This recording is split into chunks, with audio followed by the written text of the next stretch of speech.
Good morning, and welcome to today's video from Yoker Evangelical Church.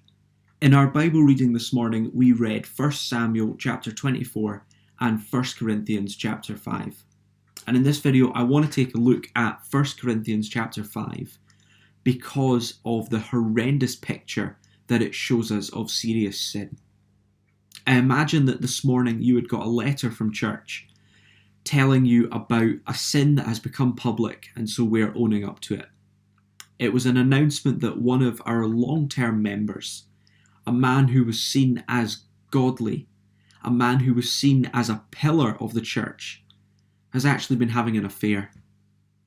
An announcement that he has been having an affair with his stepmother, his father's new wife. Now, how would you feel reading that letter? No doubt all of us would feel shocked to read those words. Some of us would be tempted to feel proud in light of that. Having seen somebody else mess up, it would have comforted us to boast about how well we were doing. Well, Paul warns against that in his chapter here. But I think for many of us, it would simply turn our world upside down. We wouldn't know what to do. We would feel confused and anxious and uncertain.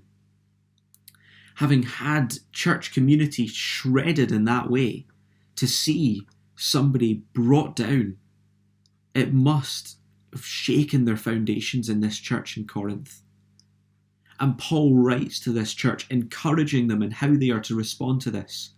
But there is a truth that he wants them to rest on as they do this. You see, their temptation as they hear about this serious sin and as they try and deal with it is to make right by themselves. It is to say that they need to do more. They need to try harder. They need to be better. And Paul wants simply to comfort them in that. He wants to encourage them about how they are to go forwards. Just listen to what he says to them in verse 7. He says, get rid of the old yeast so that you may be new unleavened batch. You see, he's calling them to move past this sin and to live Christ-centered lives. Not to be trapped by the snares of idolatry and adultery that they have been, but to move on in their Christian walk. But listen to his comfort, because he's not just saying, pull up your socks, try harder. So that you may be a new unleavened batch, he writes, as you really are. So he's speaking to a reality that is already there, that they have been made new, and why. And this is the truth that I want us to dwell on today, that I want us to rest on today.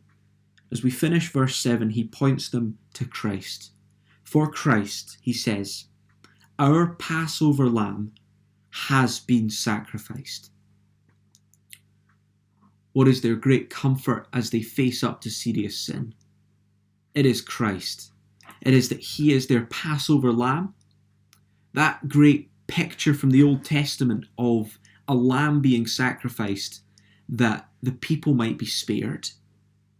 Paul writes that Christ is that lamb, that he is their sacrifice, that he has been killed for their sins, and that they have been brought into this new life already.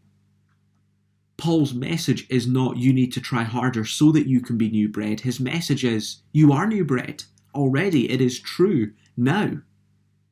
And so as we face up to the reality of serious sin that we see pictured here in 1 Corinthians 5, what is our comfort? It is not that we can try harder.